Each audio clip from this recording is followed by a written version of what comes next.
दोस्तों, रात के 11 बजे होते हैं। एक महिला नशे में टल्ली होकर अपने घर पहुंचती है।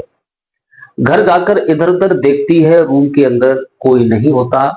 और जहां नौकर उसका रहता था, नौकर का रूम था, उस नौकर के रूम में चली जाती है। नौकर का गेट खुला हुआ होता है, वो उसके अंदर घुस जाती है। जब नौकर अपनी मालकिन को देखता है तो उठ करके खड़ा हो जाता है, लेकिन वो मैडम उस नौकर के साथ कुछ ऐसे हालात करती है। इस कहानी को एक बार अवश्य सुनिएगा। उस नौकर और उस मैडम के बीच में जो भी हुआ, आपने सोचा भी नहीं होगा कि ये लोग ऐसा भी कर सकते हैं। जो किया, इसका नतीजा कुछ अलग हुआ। कहानी बड़ा ही इंटरेस्टिंग है। थोड़ा समय निकालकर कहानी को जरूर सुनिएगा दोस्तों। चलिए, ज्यादा समय न लेते हुए कहानी पर रुक करते हैं। दोस्तों, जो आज की कहानी सुनाने जा रहा हूं, हकीकत कहानी है। ये कोलकाता की है, जो बंगाल में पड़ता है। जहां एक महिला जिसका नाम था फातिमा। वो महिला बहुत सुंदर थी और अपने वर्का पैर कर रहती थी। उसका पति जो था करोड़पति था, बिजनेसमैन था, और उसका मकान दुकान आलीशान बना हुआ था। जिस महिला की शादी 2019 में होती है, शादी होने के बाद ये फातिमा, उस लड़के का नाम था अनीस खान। अनीस खान था, अनीस से शादी हो जाती है। अनीस बहुत अच्छा लड़का था, जिसके पास गाड़ी बंगला नौकर सब कुछ था। लेकिन जो उसकी पत्नी होती है फातिमा, ये भी एक अच्छे खानदान की थी, पैसे वाले की लड़की थी। इसे बाहर ही हवा लगी हुई थी। कहते हैं कि बड़े पैसे वाले होते हैं, इनके अंदर कुछ ऐसा नहीं होता है। पत्नी कुछ भी कर रही है, पति कुछ कर रहा है।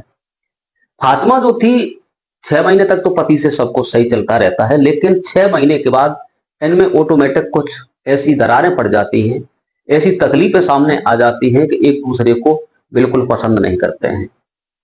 यहां तक होता है कि फातिमा जो थी, पति के बगैर पूछे, अपने शौहर के बगैर पूछे और होटलों में जाया करती थी, एंजॉय किया करती थी, बॉयफ्रेंड बनाया करती थी। लेकिन 1 साल होते होते यहां तक होता है कि जो फातिमा थी अपने पति से तलाक ले लेती है। अनीस अलग हो जाता है। होने के बाद 2 मकान थे। एक मकान में उसकी पत्नी फातिमा रहती है, एक में अनीस रहता है। लेकिन जहां फातिमा रहती थी, वहां एक नौकर रहता था जिसका नाम था संदीप। भाई वेस्ट बंगाल का था वो लड़का, वही रहता था। फातिमा शरारती स्वभाव की थी, लड़कों को घर पे भी बुलाया करती थी और कई कुछ करती थी। अयास किस्म की वो महिला थी। अब महिला ने विचार किया क्या करना चाहिए। एक दिन होटल से आती है नशे में, गाड़ी उसका ड्राइवर होता है, उसे छोड़ जाता है। वो ड्राइवर अपने घर चला जाता है। उसका जो नौकर रहा करता था घर पर, जिसका नाम संदीप था, उम्र लगभग 26-27 साल होती है और महिला की उम्र भी लगभग 28 से 30 वर्ष थी। दोस्तों, यहां तक होता है कि एक दिन वो संदीप के रूम में चली जाती है। नशे में टल्ली होती है, संदीप को टॉर्चर करती है और तरह तरीका की बातें करती है। लेकिन संदीप जो होता है, उस बात को इग्नोर कर देता है और उस दिन वो कहता है कि मैडम, ये बात ठीक नहीं है, लोग सुनेंगे समझेंगे तो क्या होगा हमारे आपके बीच में। लेकिन वो महिला मानने को तैयार नहीं होती। संदीप जो था, जैसे तैसे करके बचता है। बचने के बाद सुबह नौकरी छोड़ करके जिस कंपनी ने लगाया था वहां पर शिकायत करता है और दूसरी जगह चला जाता है। लेकिन दोस्तों, वहां एक लड़का था जिसका नाम था आरिफ। आरिफ भी वही उसी कंपनी में काम करता था, सिक्योरिटी गार्ड का, और नौकरी भी कर लेता था। तो वो वहां सेलेक्ट कर दिया जाता है। आरिफ कहता है कि मैं चला जाऊंगा, कौन सी दिक्कत हो रही है, इसे कोई दिक्कत होगी तो। वो तो इस चीज को, आरिफ जो था वो इस चीज को चाहता था कि मैडम, किसी प्रकार से अगर ऐसा है तो हम इसके साथ मौज मस्ती कर सकते हैं। आरिफ गिरे हुए चरित्र से था। वहां वो ड्यूटी ज्वाइन कर लेता है, सारा काम करता था, क्योंकि उसे काम करना भी आता था, गार्ड का भी काम करता था, घर का भी सारा काम। उसे तनख्वाह भी अलग से एक्स्ट्रा मिल जाया करती थी। अब फातिमा जो थी बहुत सुंदर थी, लड़का भी बहुत सुंदर था जो आरिफ था। अब धीरे धीरे वक्त गुजरता रहता है। अपने पति से डिवोर्स लेने के बाद अपना कारोबार करती थी, लेकिन उसने दूसरी जगह कोई शादी रिश्ता कुछ नहीं किया था। दोस्तों, उसके बाद में एक दिन जो महिला थी, एक पार्टी में गई हुई थी। फातिमा अपने किसी फंक्शन में जाती है। जाने के बाद और वहां खाना पीना होता है। रात के लगभग 10-11 बज जाते हैं। वो अपने घर आती है। घर आने के बाद और अपने कमरे में चारों तरफ घर के अंदर घूमती है, लेकिन उसे कोई दिखाई नहीं देता।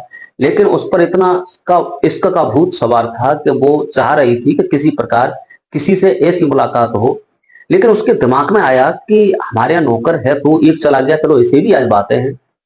जैसे रात के 11 साढ़े 11 बजते हैं तो वो महिला जो होती है उसके कमरे में चली जाती है आरिफ में। आरिफ सो रहा होता है, गेट बजाती है तो गेट वो खोल देता है। मैडम को देखता है, कहता है कि कहिए बात क्या है, हमें किस लिए याद किया। वो महिला उसके अंदर चली जाती है, उससे कहती है गेट बंद कर दो। गेट बंद करने के बाद नौकर का जो चारपाई थी, बेड था, उस पर बैठ जाती है और उससे कहती है आप भी बैठ जाइए। आरिफ कहता है कि मैडम ऐसी बात क्या है, लेकिन वो तो इस चीज को चाहता ही था। लेकिन वो नशे में इतनी टल्ली होती है कि उस लड़के को इस प्रकार से अपनी बाहों में भर लेती है और उसे चारपाई पर गिरा लेती है। लेकिन दोस्तों इसके बाद में जो वो अपने वस्त्र पहने थी हटाती है और उस लड़के से कहती है कि मैं कहूं वो करो। लेकिन लड़का जो था आरिफ पहले तो मना करता है, लेकिन नौकर तो नौकर होता है दोस्तों, वो उसके साथ रिलेशन में आ जाती है। दोस्तों वक्त यूं ही गुजरता रहता है। जो मोहतरमा होती है, मैडम होती है, सुबह तक उसी के रूम में रहती है, कुछ ऐसा नहीं मालूम पड़ा था। लेकिन दोस्तों वक्त यूं ही गुजरता चला जाता है, इसके चलते अब वो मैडम थी उस आरिफ पर इतनी हावी हो जाती है कि उसे दिन रात अपने साथ रखती है, उसके साथ ही एंजॉय करती है। इधर आरिफ ने विचार किया ये महिला कहीं ऐसा ना करे कि हमें किसी दिन मरवा दे, और उससे बहुत सारा जो कुछ था कागजात वगैरह उसने ऐसा कर लिया था कि सारा घर हमारे अंडर में हो जाएगा और हम इसके मालिक बन जाएंगे। ऐसा उसने विचार करके उसका एक दोस्त होता है, मौसी का लड़का जुबैर, जुबैर को बुला लेता है। बुलाने के बाद दोस्तों जो मैडम थी शराब की आदी होती है, फातिमा शराब पीने की आदी होती है, तो वो शराब उसी से मंगाया करती थी। लेकिन उसके अंदर कुछ वो ऐसी नशीली दवा डाल के लाता है जो कि जब वो मैडम उस शराब को पीती है तो उसे इतना होश नहीं रहता और जहां बैठी थी वही गिर जाती है और उसे नींद आ जाती है।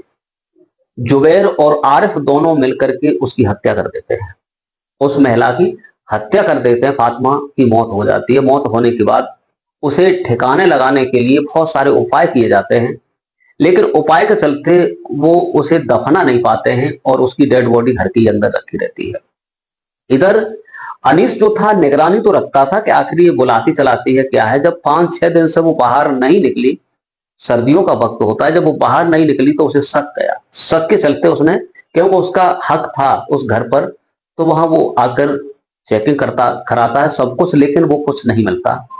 लेकिन पुलिस को लेकर जब आता है, जब रूम खोला जाता है तो रूम के अंदर एक फ्रिज रखा होता है। फ्रिज जो बड़ा फ्रिज होता है उसमें उसकी डेड बॉडी मिलती है। डेड बॉडी के मिलते जब उन दोनों को ही अरेस्ट किया जाता है, आरिफ को जब रंगे हाथों, उन्होंने सीसीटीवी कैमरा नहीं बंद कर पाया था, उसमें सारा का सारा डेटा सेलेक्ट हो जाता है। दोस्तों आरिफ और जुबैर को जब बुलाया जाता है तो आरिफ और जुबैर पूरी सच्चाई को उगल देते हैं। कहते हैं कि मैंने कोई गलती नहीं की, ये जो मैडम थी हमारे साथ गलत रिलेशन में थी, हमारे साथ अयासी किया करती थी। मैंने सोचा कि अगर ये मर जाएंगे तो ये सारी संपत्ति हमारी हो जाएगी और सब कुछ मेरा होगा, इसलिए हमने पहले शराब में इन्हें नशा दिया, नशा के बाद गला दबाकर हत्या कर दी। हमने कुछ ऐसा किया है। सारा जो सच्चाई होती है, सारी सच्चाई भी उगल दी जाती है। लेकिन दोस्तों डेड बॉडी का पोस्टमार्टम होने के बाद जो अनीश होता है उसे दे दिया जाता है परिवार वालों को, उसका जो होता है दफन क्रिया की जाती है।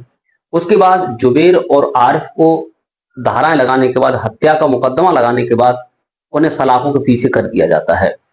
दोस्तों कहने का मतलब ये है कि आजकल किसी का कोई भरोसा नहीं है, ना ही नौकर का भरोसा है, ना अपनी खुद की पत्नी का भरोसा है, ना अपने बच्चों का भरोसा है। किसी का भरोसा तो किसी पर करना ही नहीं चाहिए, क्योंकि रिश्ते वही टूटते हैं जहां पर लड़कियां बिगड़ी हुई होती है, इधर उधर की हवा लगी हुई होती है, वो रिश्ते अधिकांश बिगड़ते हैं। घर में गर्मी और नरमी का चांस तो हमेशा रहता है। बस मेरा यही आप लोगों को समझाने का उद्देश्य है कि ऐसा काम करो जो किसी का घर ना बिगड़ने पाए। कमेंट में अपनी राय जरूर बताइएगा जो हमने आपको इस कहानी के बारे में सुनाया है। और दोस्तों बस आपसे एक रिक्वेस्ट है, अगर हमारी कहानी, ये कथन अच्छा लगा हो तो वीडियो को लाइक और चैनल को सब्सक्राइब करें और अपनी राय जरूर दें। इस कहानी को सुनाकर किसी को परेशान करना नहीं, किसी का दिल दुखाना नहीं, केवल आप लोगों को जागरूक और सचेत करने का मेरा उद्देश्य है। आज के लिए बस इतना ही। नमस्कार, जय हिंद, जय भारत। मिलते हैं किसी दूसरे वीडियो के साथ। अपना और अपनों का ख्याल रखिए। धन्यवाद।